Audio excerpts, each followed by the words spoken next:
Hello दोस्तों, स्वागत है आज की वीडियो में। आज की वीडियो में हम ईवीएस एनसीईआरटी से जो जानवरों से क्वेश्चन बनते हैं, सीटेट में हमेशा प्रत्येक शिफ्ट में एक या दो जानवर से क्वेश्चन आता है, उनके बारे में हम डिटेल से देखेंगे। ठीक है, तो सबसे पहले आप हमारे चैनल को सब्सक्राइब कर लें और बेल आइकन को दबा लें। तो दोस्तों, देर न करते हुए हम वीडियो को स्टार्ट करते हैं। तो हमारा पहला जो जानवर है वो है स्लॉथ। ठीक है, पहला जानवर हमारा स्लॉथ है। आप ये फ़ोटो देख पा रहे हैं, स्लॉथ कितनी मस्ती से उल्टा लटका हुआ है। तो यहाँ स्लॉथ के बारे में कुछ पॉइंट हम देख लेते हैं। हमारा पहला पॉइंट है कि स्लॉथ सर्वाधिक कहाँ पाए जाते हैं। ठीक है, तो ये दक्षिण वह मध्य अमेरिका, ठीक है, मध्य अमेरिका में पाए जाते हैं। तो स्लॉथ सर्वाधिक कहाँ पाए जाते हैं? दक्षिण और मध्य अमेरिका में पाए जाते हैं। दूसरा पॉइंट है स्लॉथ शाकाहारी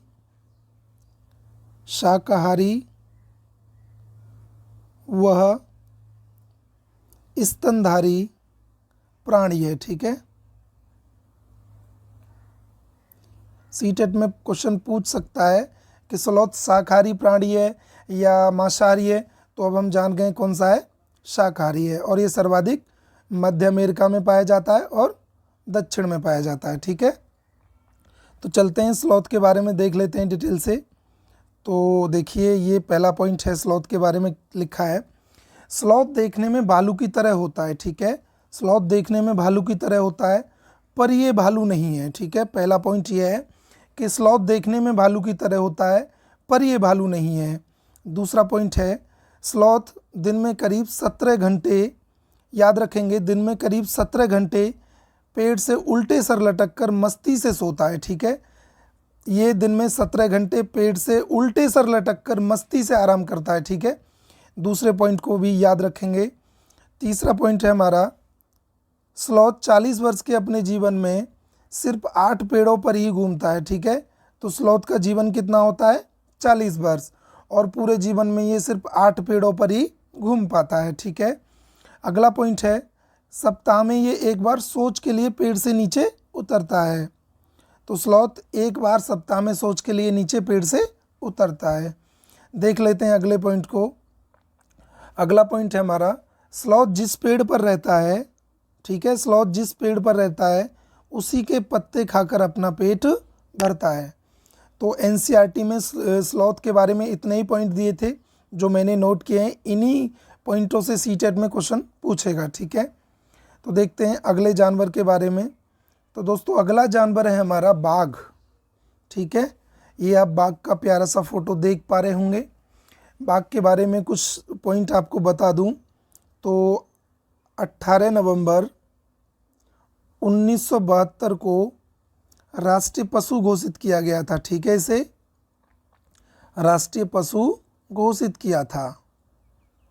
बाघ को कब राष्ट्रीय पशु घोषित किया गया? तो 18 नवंबर 1972 को। तो दोस्तों, देख लेते हैं इसके बारे में क्या क्या पॉइंट हैं बाघ के बारे में।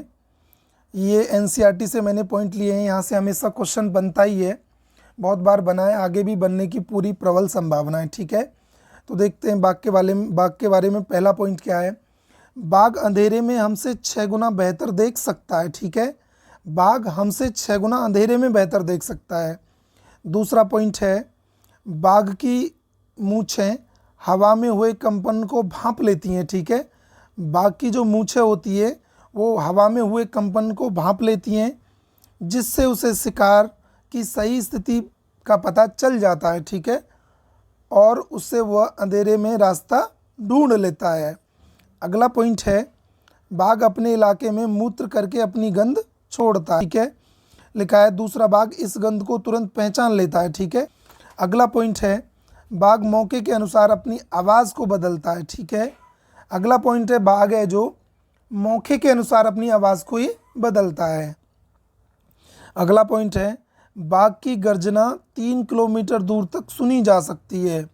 दोस्तों, ये भी इम्पोर्टेंट पॉइंट है, एनसीईआरटी से ही मैंने लिए हैं सारे पॉइंटों को कि बाघ की गर्जना को 3 किलोमीटर दूर तक सुना जा सकता है। अगला पॉइंट है बाघ के बारे में, तो लिखा है कि बाघ के दोनों कान बाहर की आवाज़ इकट्ठा करने के लिए अलग अलग दिशाओं में बहुत ज़्यादा घूम जाते हैं। ठीक है, देख लेते हैं बाघ के बारे में आगे जो पॉइंट दिए हैं। अगला पॉइंट है बाघ के बारे में, बाघ हवा से पत्ते हिलने और शिकार के झाड़ियों में हिलने से हुई आवाज़ के अंतर को पहचान लेता है।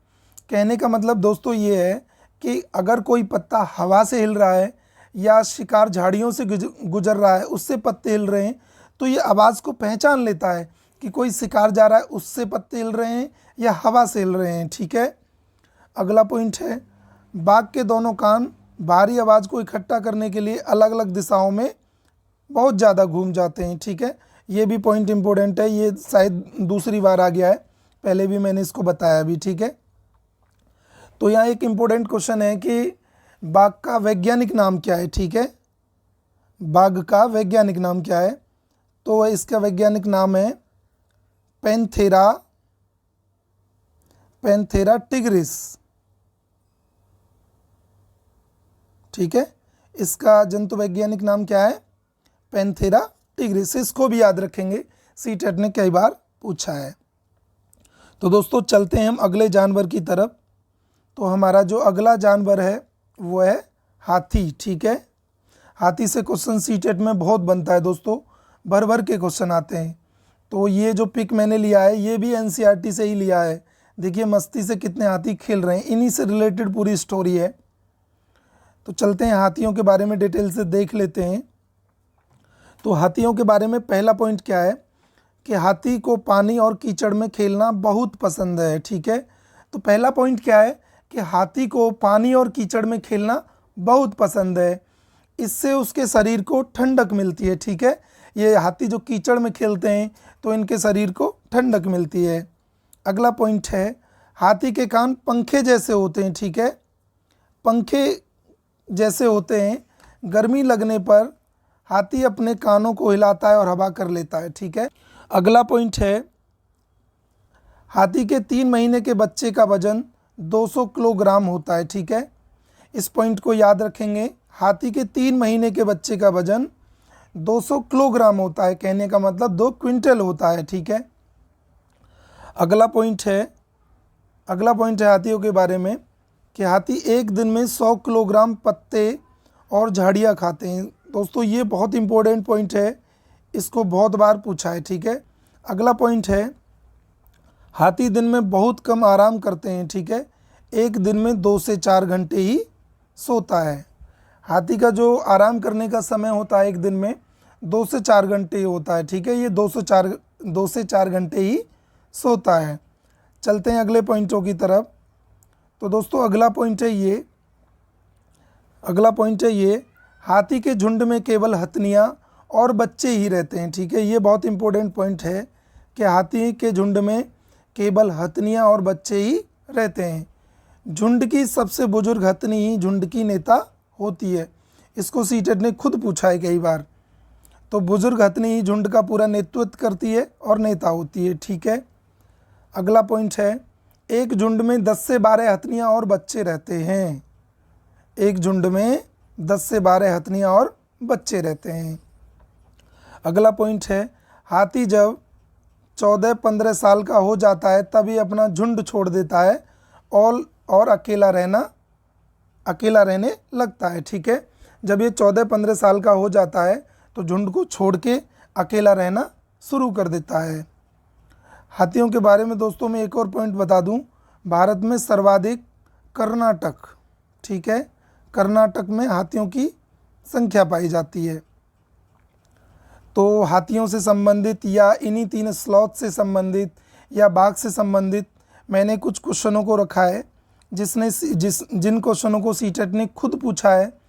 तो हमारा जो पहला क्वेश्चन है जो स्लॉथ से संबंधित है, ये क्वेश्चन है ये। ठीक है, देखते हैं क्या क्वेश्चन है जिसको सीटेट ने 10 जनवरी 2023 में पूछा है। तो पहला क्वेश्चन है, पशुओं के विषय में नीचे दिए गए विवरण को पढ़िए और उस पशु को पहचानिए। तो हमको पहचानना है कि जो ये बिंदु लिखे हैं ये कौन सा पशु है। तो लिखा है, ये भालू जैसा दिखता है परंतु भालू नहीं है। यह दिन में 17 घंटे वृक्ष की शाखाओं पर उल्टे लटक कर सोता है। यह जिस वृक्ष पर रहता है उसी की पत्तियां खाता है। यह लगभग 40 वर्ष तक जीवित रहता है। तो ये कौन सा जानवर है? दोस्तों मैंने ये सारी विशेषताएं आपको बताई भी थी अभी। तो ये चिंपैंजी की हैं, बंदर की हैं, स्लॉथ की हैं या लंगूर की हैं। तो ये सारी विशेषता किसकी हैं? स्लॉथ की हैं। तो हमारा सही उत्तर क्या हो जाएगा? सी, स्लॉथ। चलते हैं हम अगले क्वेश्चन की तरफ। तो दोस्तों अगला क्वेश्चन है हमारा ये, लिखा है निम्न में से उस जानवर को चुनिए सुनने की संवेदन शक्ति इतनी तीक्ष्ण है कि वह पत्ते हिलने और घास पर किसी जानवर के चलने की आवाज़ के अंतर कर सकता है। ठीक है, मैंने जब आपको बाघ को पढ़ाया था तो मैंने बताया था कि वो हवा से पत्ते हिलने और झाड़ियों से जब कोई शिकार निकलता है तो उसके निकलने से जो पत्तियां हिलती हैं उनके अंतर को भाप लेता है। ठीक है, तो ये सारी जो विशेषताएं थी वो किसकी थी? ये बाघ की थी। ठीक है, मैंने उस टाइम बताया था। तो यहाँ हमारा राइट आंसर क्या हो जाएगा? सी, बाघ। चलते हैं हम अगले क्वेश्चन की तरफ। तो दोस्तों अगला क्वेश्चन है हमारा ये, लिखा है बाघ की सही विशेषताएं चुनिए। ठीक है, तो पहली विशेषता क्या है? पहली विशेषता, बाघ के कान सभी आवाज़ों को ग्रहण करने के लिए विभिन्न दिशाओं में घूम जाते हैं। ठीक है, तो इसके जो कान हैं दिशाओं में आवाज़ को सुनने के लिए घूम जाते हैं। ये पॉइंट एकदम सही है। ठीक है, ये पॉइंट एकदम ठीक है। अगला पॉइंट है, बाघ रात्रि के समय बिल्कुल नहीं देख पाता है। नहीं, ये गलत है। हमसे खुद 6 गुना ज़्यादा देख पाते हैं। ठीक है, 6 गुना बाघ हमसे ज़्यादा देख पाते हैं। अगला पॉइंट है कि बाघ मौके के अनुसार विभिन्न प्रकार की आवाज़ पैदा करता है। बिल्कुल ठीक है, मौके के अनुसार अपनी आवाज़ें बदलता है। अगला पॉइंट है, बाघ की गर्जने की आवाज़ केवल 500 मीटर तक सुनी जा सकती है। नहीं दोस्तों, ये गलत है। इसकी आवाज़ को 3 किलोमीटर तक सुना जा सकता है। ठीक है, इसकी आवाज़ को 3 किलोमीटर तक सुना जा सकता है। तो यहाँ हमारा राइट आंसर क्या होगा? ए और सी। देख लेते हैं किस विकल्प में। ये विकल्प नंबर बी में है, तो हमारा सही उत्तर क्या हो जाएगा? विकल्प नंबर बी। दोस्तों इस क्वेश्चन को सीटेट ने 28 फरवरी 2023 को पूछा था। तो दोस्तों अगला क्वेश्चन है हमारा ये, जो कि 5वां क्वेश्चन है। लिखा है निम्न में से सत्य कथन को चुनिए। पहला कथन क्या है? हाथी गंदले पानी में खेलना पसंद करते हैं। जी बिल्कुल, जब मैं हाथियों के बारे में बता रहा था तो बता रहा था कि इनको पानी में खेलना पसंद है। बिल्कुल सही बात है, क्योंकि इनके शरीर को ठंडक मिलती है। ये बात भी मैंने आपको बताई थी। तो पहला जो पॉइंट है हमारा वो ठीक है। अगला पॉइंट है, अधिकांश हाथी दिन में लगभग 10 घंटे आराम करना और सोना पसंद करते हैं। जी नहीं, ये गलत है, बल्कि 2 से 4 घंटा आराम करना मतलब सोना पसंद करते हैं। अगला पॉइंट है जो कि हमारा तीसरा पॉइंट है, 3 महीने के हाथी के बच्चे का वजन 200 किलोग्राम होता है। बिल्कुल ठीक है, ये पॉइंट बिल्कुल ठीक है। अगला पॉइंट है, अधिकांश बड़े हाथी एक दिन में 100 किलोग्राम पत्ते और झाड़ियाँ खा लेते हैं। ये पॉइंट भी दोस्तों एकदम ठीक है। तो हमारा पहला ठीक है यहाँ, और तीसरा ठीक है, और चौथा ठीक है। तो देख लेते हैं किस विकल्प में है ये।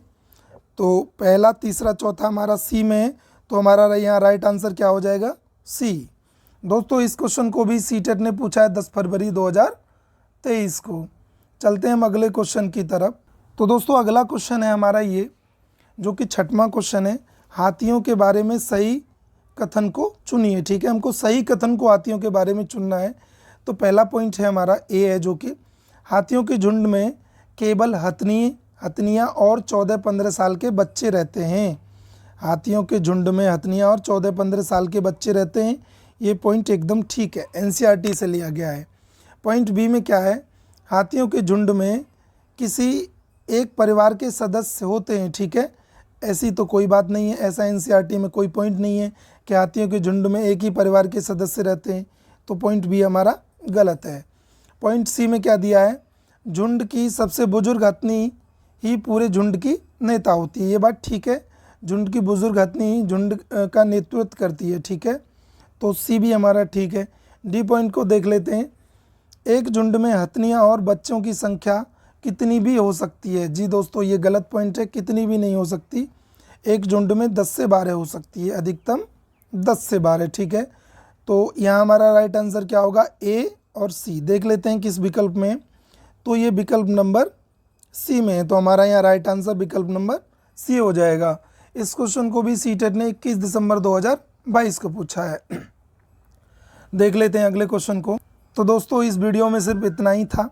तो दोस्तों हमारी वीडियो आपको अच्छी लगी हो तो लाइक कर लेना, कुछ पूछना हो तो आप कमेंट कर सकते हैं, और अपने यार दोस्तों को तो शेयर कर ही देना, ठीक है।